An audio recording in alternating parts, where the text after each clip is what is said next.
Hola kaula muda, jumpa lagi dengan saya G di channel CP Film. Kali ini saya akan merangkum alur cerita dari film Andy Lau lagi yang berjudul Lee Rock. Film ini diproduksi tahun 1991. Biasanya di setiap film kita melihat Andy Lau memerankan tokoh penjahat atau gangster. Namun di sini kita akan melihat kebalikan. Dia menjadi seorang polisi. Pasti kalian penasaran, langsung saja ke ceritanya.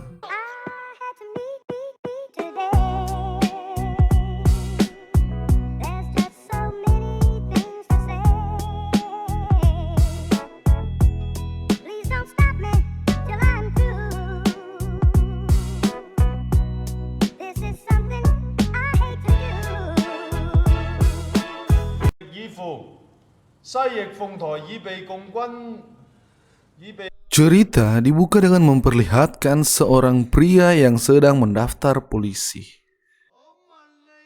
Dia adalah Lee Rock. Dia pun mengikuti berbagai tes, sampai pada hari terakhir dia dinyatakan lulus sebagai polisi.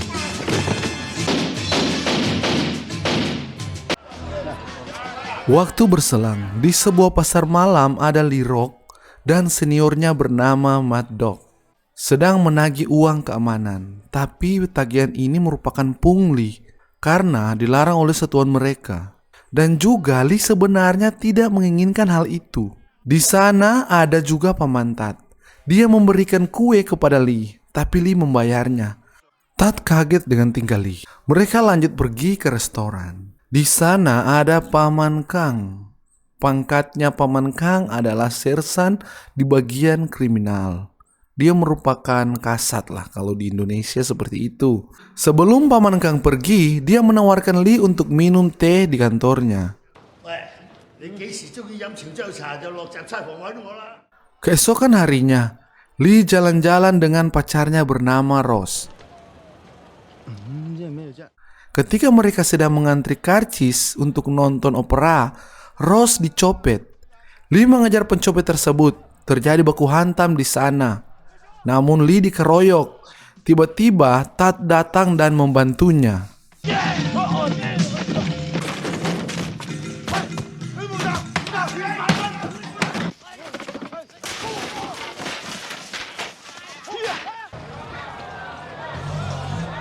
Kembali Lee melakukan patroli bersama rekan-rekannya. Mereka mengambil pungli dari semua penjual yang ada di sana. Saat kepala tim membagikan hasil dari pungli tadi, Lee menolak uang itu. Karena Lee tidak ada kerjasama dalam tim, maka Lee dipindahkan ke satuan reskrim. Sampai di kantor, dia bertemu dan berbincang dengan Paman Kang. Dia menceritakan alasan dia dipindahkan karena dia dituduh merokok. Paman Kang memberitahu kepada Lee bahwa Paman Kang akan membantu dia. Malam pun tiba. Lee berniat menemui Rose, tapi ayah Rose tidak mengizinkan. Nampaknya ayah Rose tidak merestui hubungan mereka berdua dengan alasan karena Lee terlanjur jujur sebagai seorang polisi dan tidak memiliki uang.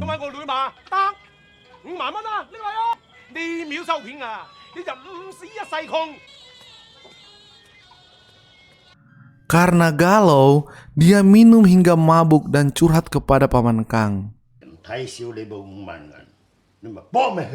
Di saat Paman Kang pergi ke toilet, dia mengambil senjata dari Paman Kang dan pergi ke tempat judi untuk menjual senjata itu agar bisa menikahi Rose. Namun naas bagi Lee, sesampainya di sana, dia malah dipukuli karena mengeluarkan senjata sembarangan. Mengetahui hal itu, Paman Kang langsung bergegas pergi dan menemui pemilik rumah judi itu. Dia adalah Lung, ini orangnya. Dengan melakukan negosiasi, akhirnya Paman Kang bisa membawa Lee pulang. Beberapa hari kemudian, di pesta ulang tahun Paman Kang, banyak tamu yang hadir. Dan ini adalah Sersan Ngan Tung. Dia adalah sersan yang paling banyak melakukan pungli. Pekerjaannya semuanya kotor, tapi karena dia pandai mencari muka pada atasan, akhirnya jabatannya cepat naik. Dia menyombongkan apa yang dia bawa untuk Paman Kang. Ngan juga menantang untuk bermain mahjong. Dalam permainan itu dia terlihat sombong karena dia pikir sudah berhasil mengalahkan Paman Kang. Ternyata hasil akhir Paman Kang yang menang. Dia tidak menerima kekalahannya dan perkataan dari Lee.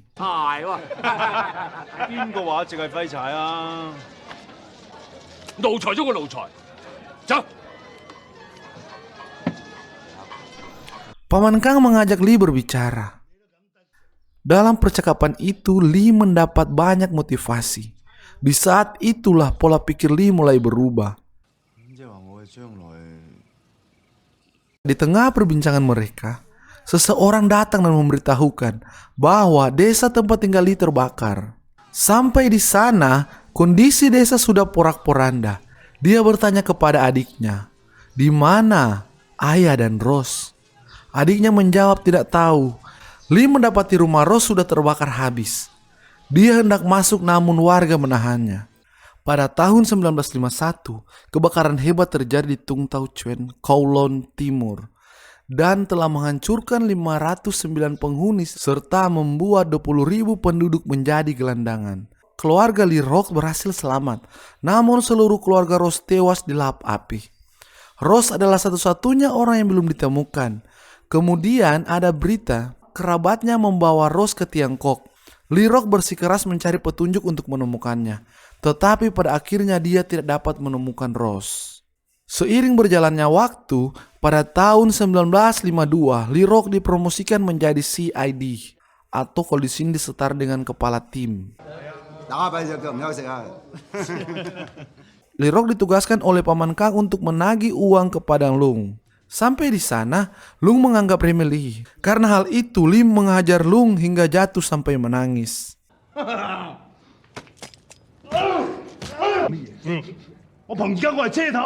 Beberapa hari kemudian, Lee dan anak buahnya menggerebek salah satu rumah yang merupakan tempat judi dan narkoba. Di sana ada Tat. Karena mereka berdua saling mengenal, Lee tidak menangkap Tat, hanya memanggilnya ke kantor polisi untuk diminta informasi. Setelah mengambil informasi dari Tat, Lee menunjuk Tat menjadi informan. Suatu malam di sebuah restoran ketika Lee dan Tat sedang makan, Lee melihat seorang gadis cantik. Gadis itu diganggu oleh beberapa pria. Lee datang membela gadis itu dan dia pun terlibat perkelahian. Ternyata sebelumnya gadis itu sudah menelpon anak buah ayahnya untuk datang menolong dia.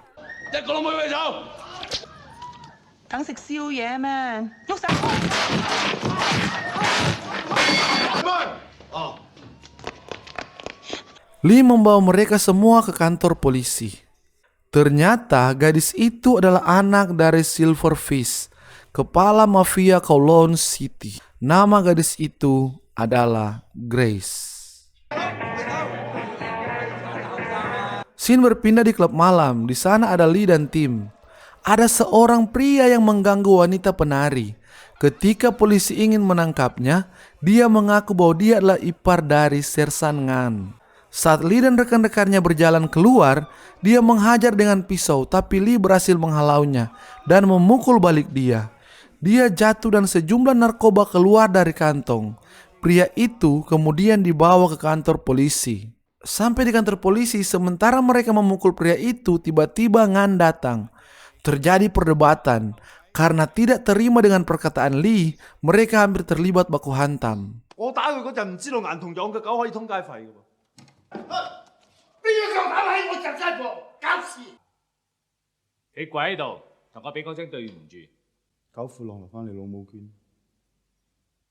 Karena kejadian itu, pada tahun 1955 setelah Lee Rock membuat masalah dengan Ngan Tung, dia dipindahkan ke kantor polisi Satao Kok yang berada jauh dari kota. Pada saat yang sama, Paman Kang dipaksa untuk pensiun dini. Di kantor polisi tempat Lee Rock bertugas, dia hanya mendapatkan laporan tentang kehilangan ayam dan hewan-hewan lain. Telepon berbunyi dan dapat laporan bahwa ada seekor sapi yang tertabrak mobil. Lee Rock langsung menuju TKP. Setibanya di sana, ternyata pengemudi mobil itu adalah Grace. Grace meminta bantuan Lee. Awalnya Lee tidak mau membantu, namun akhirnya Lee mau membantunya jika Grace memanggilnya sayang. Setelah keluar dari mobil, Lee langsung membawa Grace ke kantor polisi. Di dalam sel terjadi drama yang sangat meromantiskan.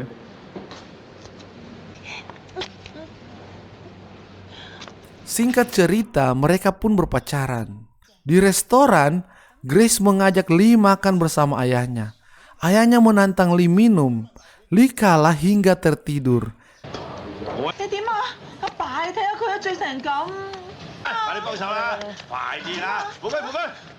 Di hari ulang tahun Silverfish, ada Ngan. Silver meminta tolong kepada Ngan untuk memindahkan calon menantunya ke kantor pusat. Ngan mengiyakan permintaan tersebut. Dia kaget ketika mengetahui bahwa calon menantu Silver ternyata adalah Lee Rock.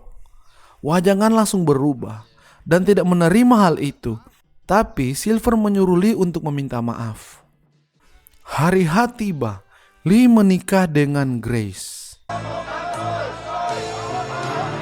Di Kowloon City terjadi unjuk rasa besar-besaran. Lee bertemu dengan teman polisinya. Teman itu menawari jabatan untuk menjadi sersan. Dan Lee bersedia membayar sebesar $800.000 untuk jabatan itu. Pada tahun 1957 terjadi kerusuhan Kowloon. Pemerintah kehilangan kendali untuk memperbaiki hubungan antara fraksi sayap kanan dan sayap kiri. Lee Rock turut serta memadamkan kerusuhan dengan strategi penangkapan besar-besaran, serta turut membantu memulihkan keadaan seperti semula. Di sisi lain, dengan dukungan keuangan dari ayah mertuanya, Lee Rock berhasil dipromosikan menjadi sersan detektif. Lee Rock sedang melakukan rapat dengan mafia-mafia dan para pengusaha. Keputusan akhir mereka harus memberikan uang kepada polisi, dan uang itu dikumpulkan kepada Tat. Karena sekarang, Tat telah ditunjuk menjadi asisten dari Lee. Di tempat lain, Paman Kang sudah menjadi pengawal dari salah satu pengusaha di Kowloon. Bosnya menceritakan bahwa dia diperas oleh salah satu pemilik rumah judi, dan dia meminta bantuan untuk menyelesaikan masalah dengan pemilik rumah judi itu. Paman Kang tiba di rumah judi. Ternyata pemilik rumah judi itu adalah Lung. Karena salah satu perkataannya menyinggung perasaan Lung, dia pun dihajar dan disandra.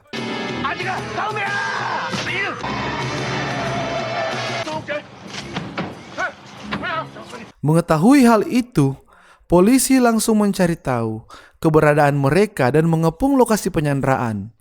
Lee dan Ngan tiba di lokasi itu. Mereka diperintahkan untuk masuk. Karena Ngan takut untuk masuk, dia tinggal di luar dan hanya Lee yang masuk. Sesampainya di dalam, terjadi baku tembak dan perkelahian.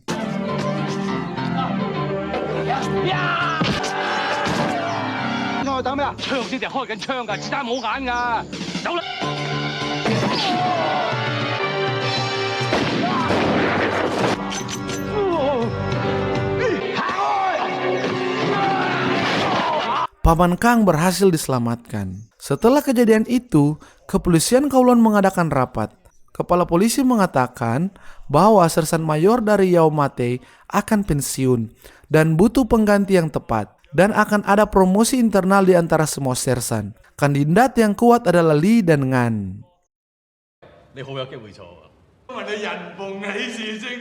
Sersan Ngan mengumpulkan para mafia dan mengajak bekerja sama untuk membantunya menjadi sersan mayor. Dia mengatakan untuk jangan membiarkan Lee menang. Namun banyak yang tidak setuju dengan hal itu. Di dalam teater, ada Lee dan Grace sedang menonton. Tat datang dan memanggil Lee keluar. Tat mengatakan pada Lee bahwa Ngan sudah berhasil menguasai semua penjualan heroin yang ada di Yumate. Tapi Lee mengatakan untuk tetap tenang dan menyuruh beberapa orang untuk memata-matainya. Ketika Lee akan kembali menonton, dia berbalik badan dan melihat seorang wanita yang ternyata adalah Rose. Pada tahun 1980, kekuatan Lee Rock memiliki pengaruh besar dimanapun. Dia mengendalikan semua kegiatan kepolisian Hong Kong dan menjadi orang paling berkuasa di koloni Inggris. Kekayaan pribadinya diperkirakan lebih dari $500 juta. Film pun selesai.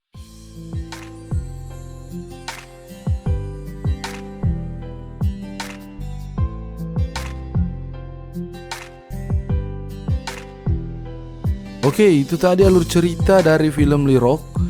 Pesan yang dapat kita ambil dari film ini adalah jangan mudah menyerah dengan apa yang kita lakukan sekarang dalam hal apapun itu kecuali mengambil pasangan orang lain. Kami seluruh tim CP Film yang bertugas undur diri. Bye.